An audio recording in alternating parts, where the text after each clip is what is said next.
Hello my dear students, welcome to my channel topper accounting made easy.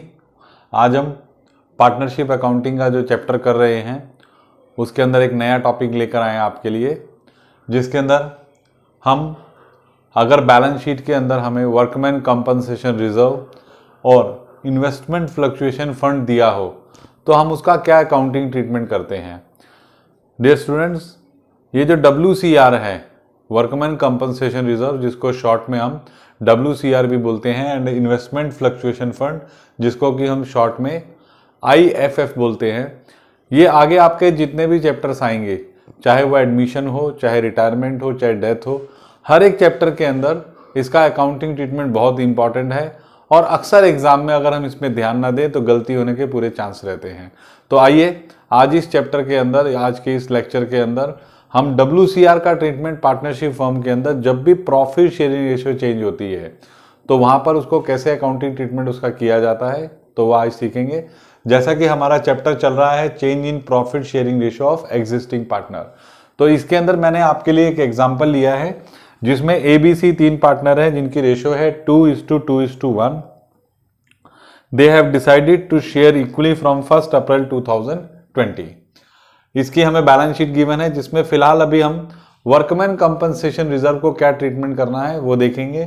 जिसमें workman compensation reserve के लिए 5 lakh rupees इन्होंने इकट्ठे करके रखे हैं और कुछ इंफॉर्मेशंस दी हैं।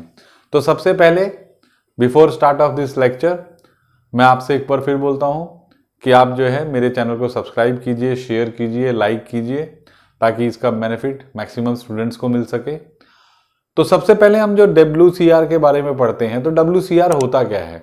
Workman compensation reserve, it is also like a general reserve, but it is a specific reserve जिसको हमने क्रिएट किया है out of profit.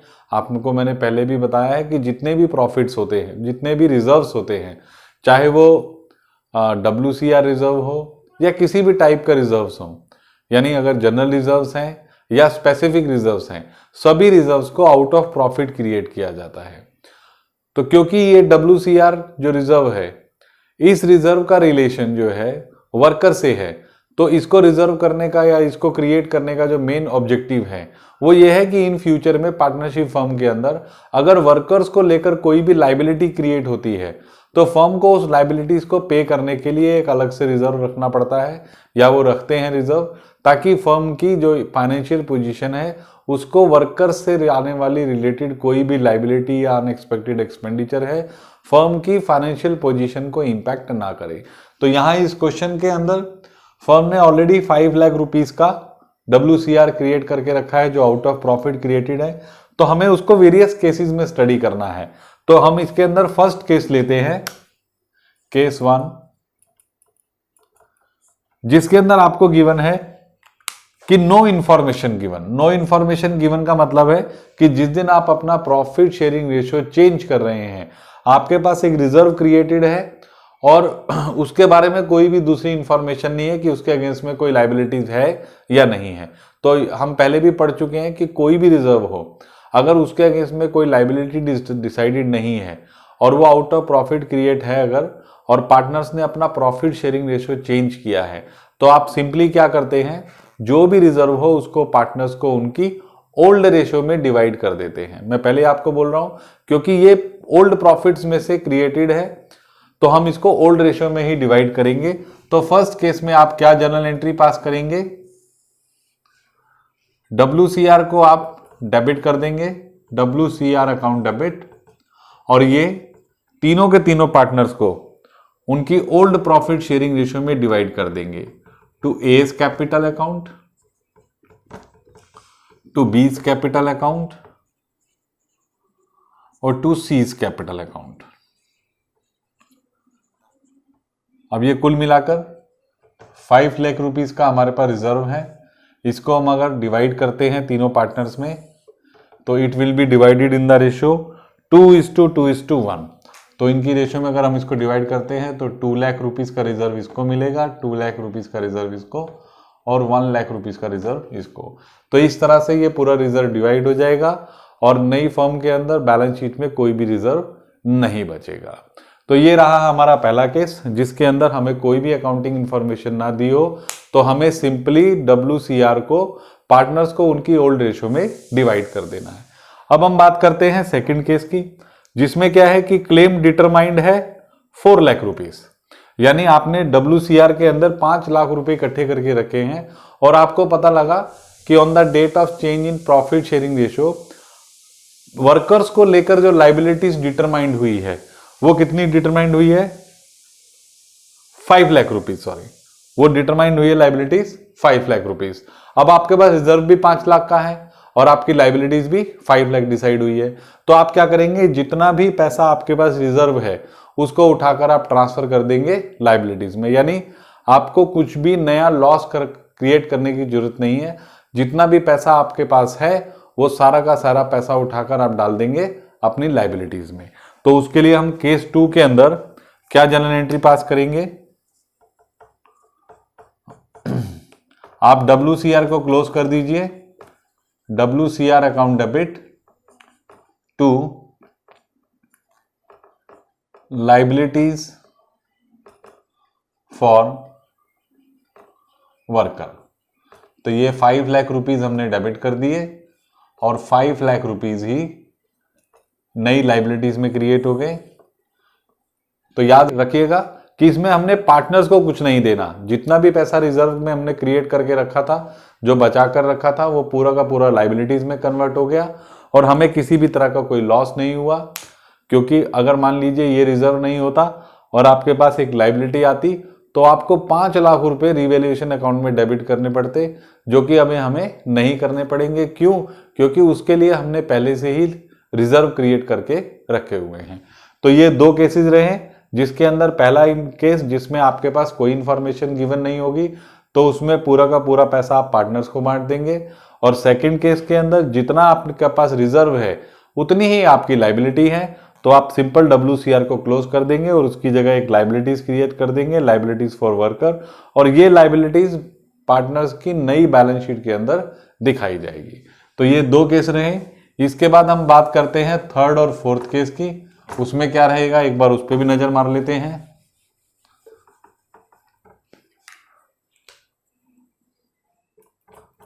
Third case में चलते हैं। थर्ड केस में लिखा है क्लेम डिटरमाइंड एट ₹4 लाख, यानी आपका रिजर्व है आपके पास 5 लाख रुपीस, लेकिन जो आपका क्लेम आ रहा है वर्कर्स के लिए, जो लाइबिलिटीज डिसाइड हो रही है, that liabilities is decided at ₹4 lakh. तो अब हमको क्या करना है कि हमारे पास कुल मिलाकर रिजर्व है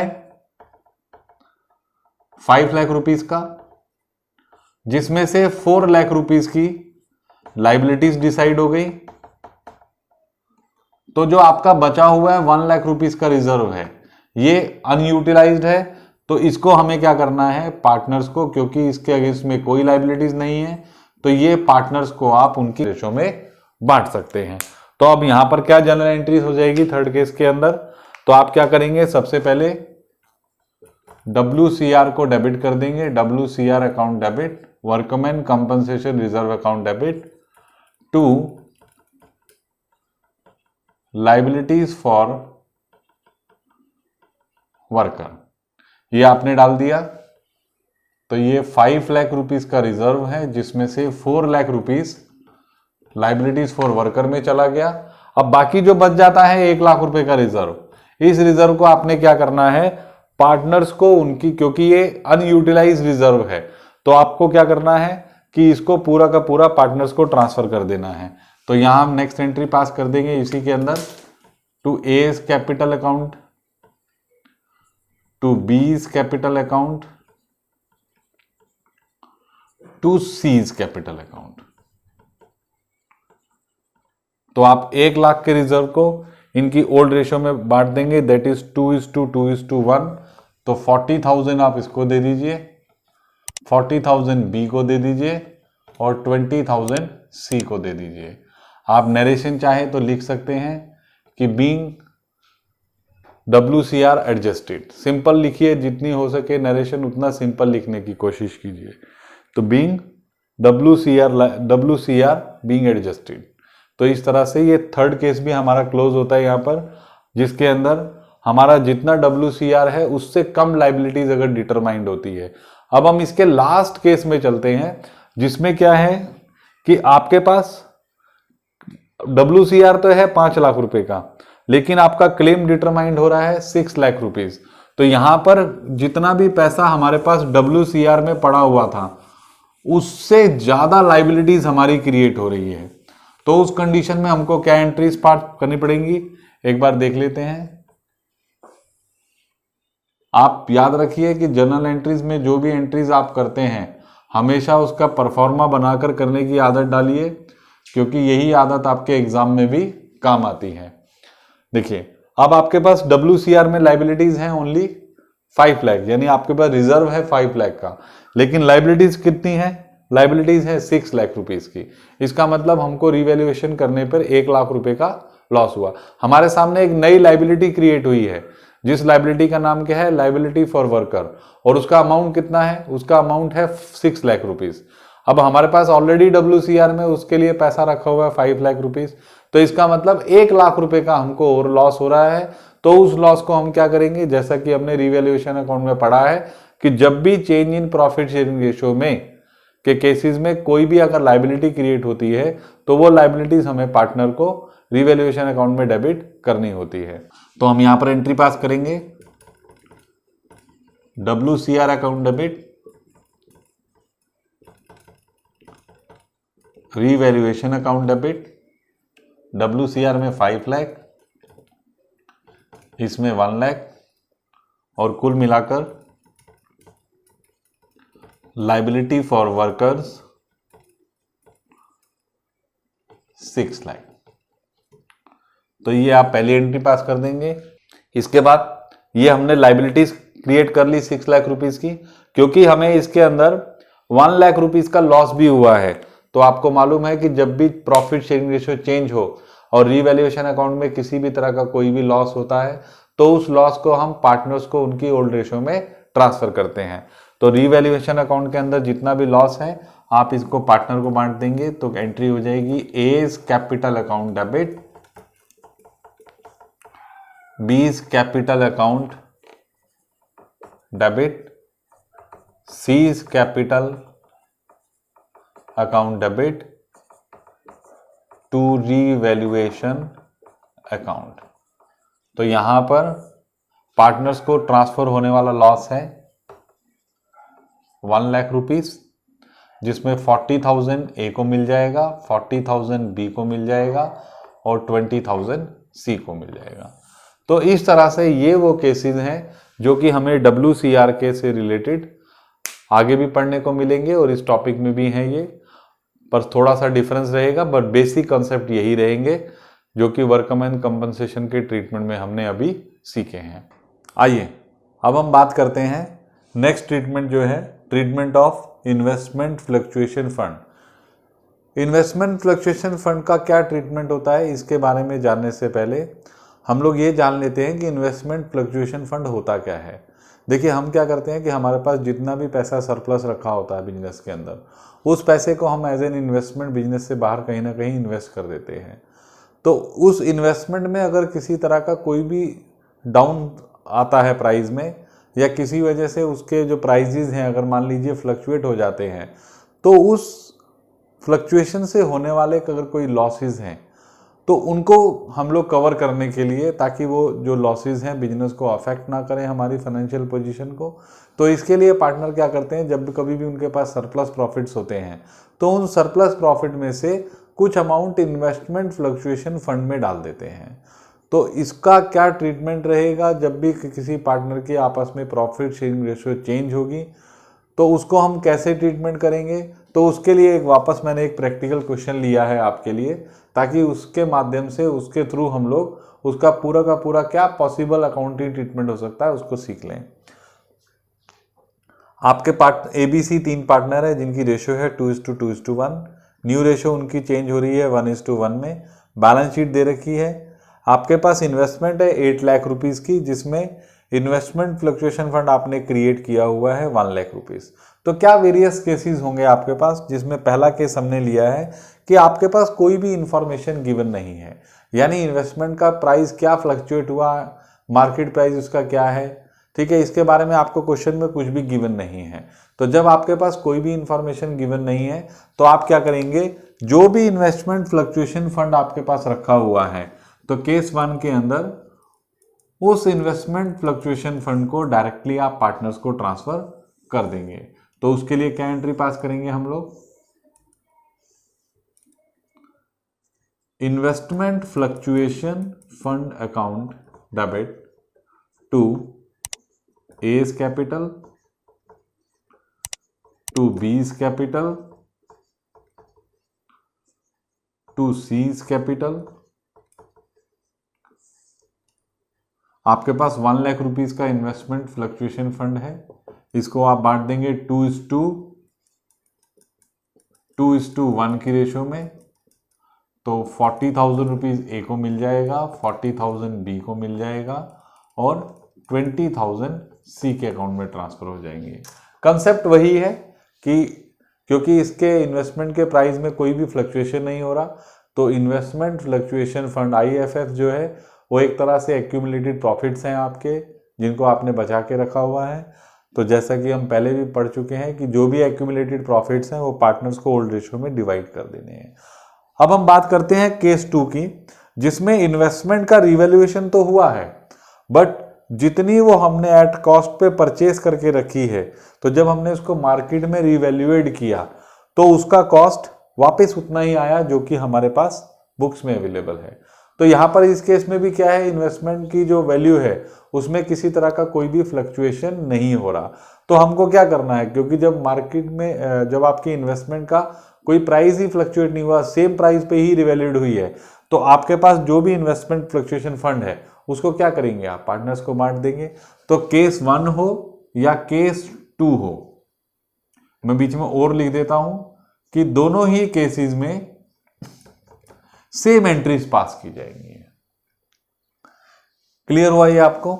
इसके बाद हम चलते हैं केस 3 में। केस 3 के अंदर हमारे पास जो मार्केट वैल्यू है इन्वेस्टमेंट की, that has been determined at 7,60,000, यानी आपके इन्वेस्टमेंट की वैल्यू 40,000 रुपीज डिक्रीज हो गई।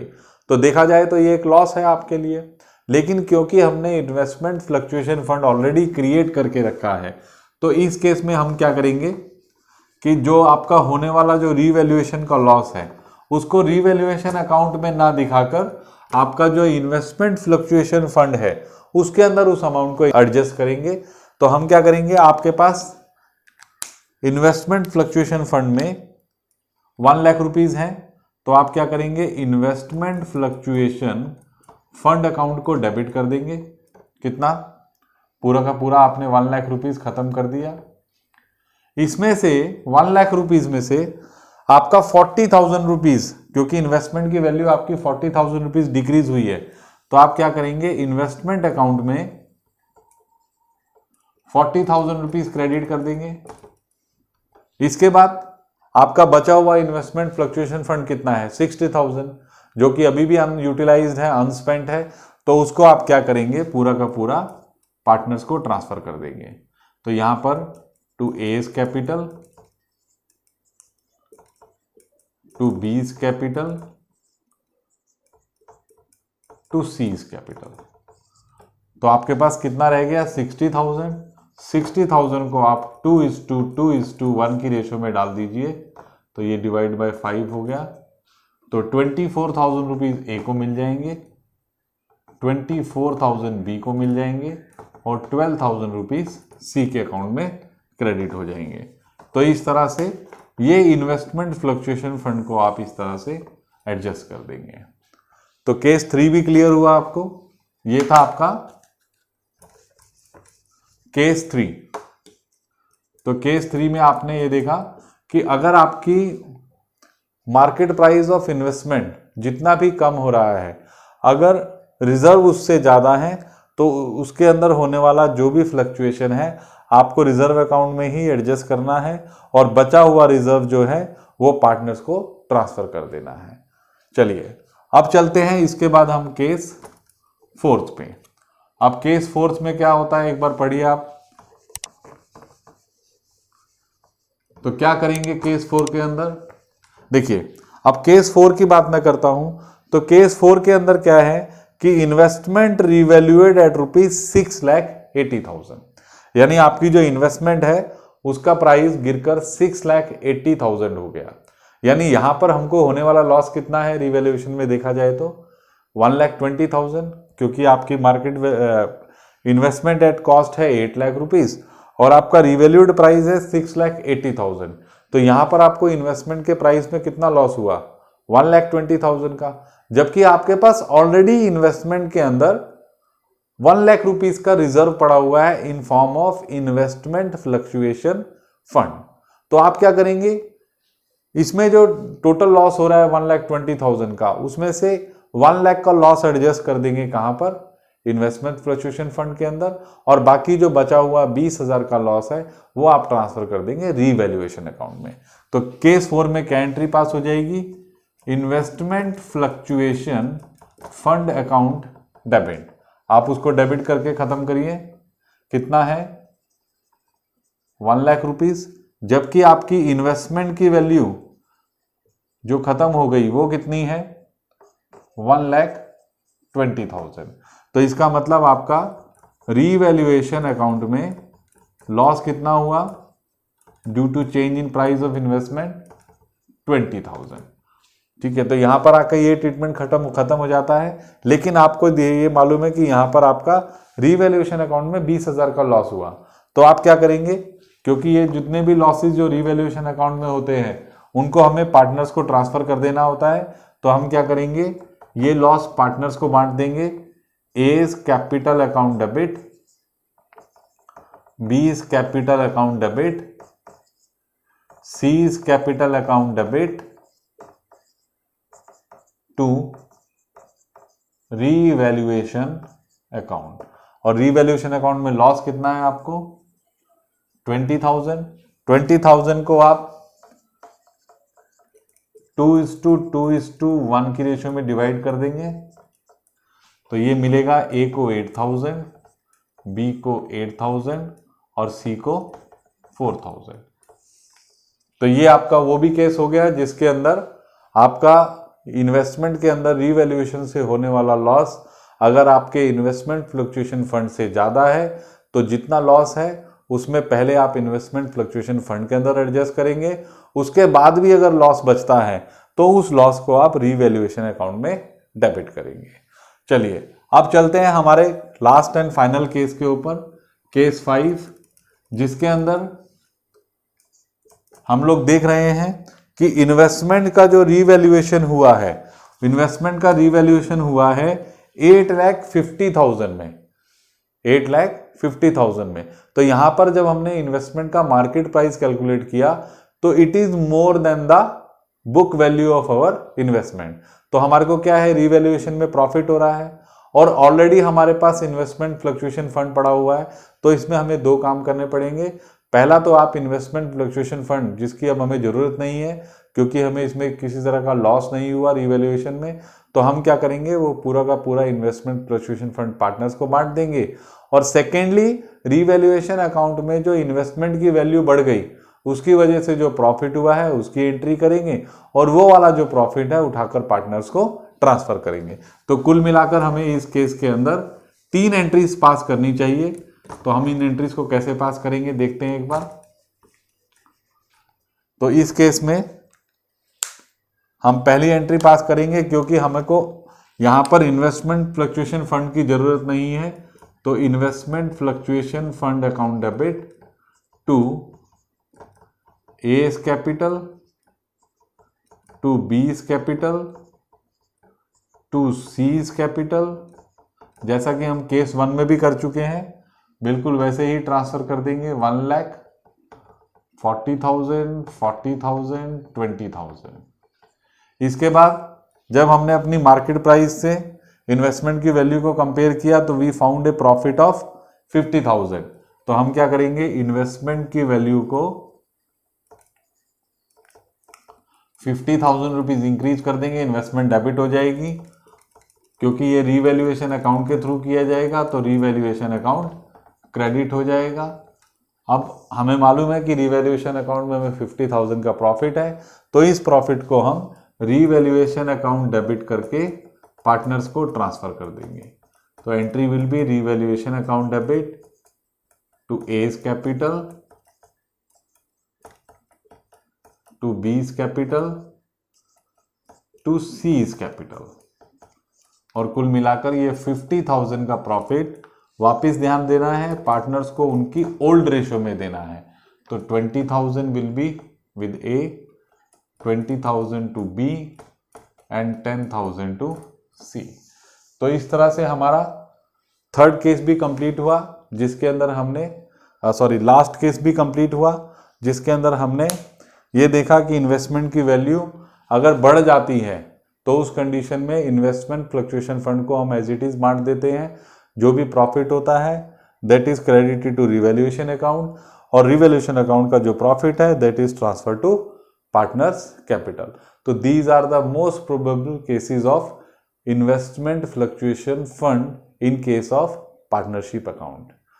यहाँ पर हमारा इस चैप्टर के अंदर जो कि हम रिकॉन्स्टिट्यूशन का चैप्टर कर रहे हैं, इसमें मैक्सिमम हमारे थ्योरेटिकल बेस जितने भी कॉन्सेप्ट हैं या प्रैक्टिकल बेस कॉन्सेप्ट हैं अब हम सब क्लियर कर चुके हैं। तो अभी इसमें हम लोग नेक्स्ट लेक्चर के अंदर एक प्रैक्टिकल क्वेश्चन देखेंगे जो कि बोर्ड में भी आ चुका है, और उसके बाद इस चैप्टर को हम क्लोज कर देंगे ताकि इसके बाद हम फिर नेक्स्ट चैप्टर की ओर मूव ऑन करेंगे। उम्मीद है कि आपको बहुत समझ आ गया होगा। आप इसको नोट कीजिए, इसके नोट्स बनाइए ताकि, और बार बार इसको रिवाइज कीजिए ताकि जो है ये आपके कॉन्सेप्ट माइंड में क्लियर हो सके। Thank you. फिर मिलते हैं अगले लेक्चर में।